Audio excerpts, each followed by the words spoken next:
So medyo late upload tayo dito mga kaboom, no, kasi kakauwi ko lang ulit dito sa Baguio. So may current event ngayon sa League of Legends Wild Rift na kung saan nagpapamigay sila ng mga libreng skin. Yung iba dito sobrang ganda at premium skin, epic skin pa talaga yung pwede mong makuha. And currently nagra-run siya hanggang December 27 or December 24 kung hindi ako nagkakamali. And sa sobrang grabe ng event na to, nakakakita ako sa Facebook ng umabot ng over 100 free skin yung nakuha niya. So hindi ko alam kung magte-take action dito si Riot, no, kasi grabe naman talaga. Pero anyway, pakita ko na lang muna sa inyo kung paano kayo pwedeng makakuha ng libreng skin. So first requirement is kailangan meron kayong TikTok account. So punta kayo ng TikTok app ninyo. Then i-search nyo lang dito is Wild Rift. Then may makikita kayo dito na ads ng Wild Rift event. So kiklik nyo yun. Then may makikita na kayo dito. Ito.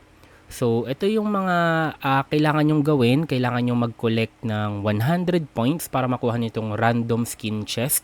And to be honest, sobrang dali lang naman ang kailangan nyong gawin. So, follow nyo lang yung instructions dito. Follow nyo lang yung Wild Rift official account. Then, kailangan nyo lang mag-like at least 5 videos. So, dati mahirap tong mag-register. Hindi agad nag-a-appear yung points. Pero ngayon, nag-a-appear na agad yung points nyo dito. So, makikita nyo after natin mag-like ng 5 videos is yung remaining points natin nag-appear na siya as 45 points. Next is download game, etc. So, sundan nyo lang yan. Napakadali. Then, after nyo makakolect ng 100 points, ang gagawin nyo lang is i-redeem nyo na yung random skin chest dito. So, click lang natin yung redeem, then submit, then click nyo tong accept.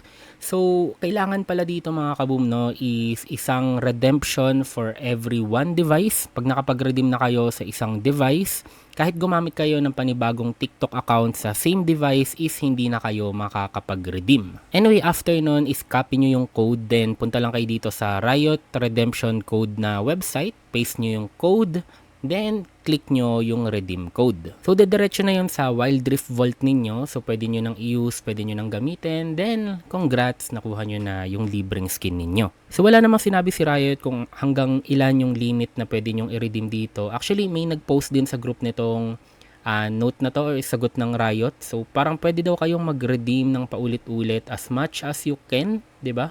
Wala naman daw limit and walang masamang mangyayari sa account ninyo. So, kailangan nyo lang gumamit ng iba't ibang phone and iba't ibang TikTok accounts para makapag-redeem kayo. So, habang nag-edit ako mga kaboom, no, so nagkaroon ng update sa event rules ni Riot and ito yung nilagay niya. Every participant is eligible to redeem each reward only once during the event. Should any instances of multiple redemptions be detected, any additional rewards collected will be reclaimed. And ayun na nga mga kaboom, no, parang may mga nababan pa dito.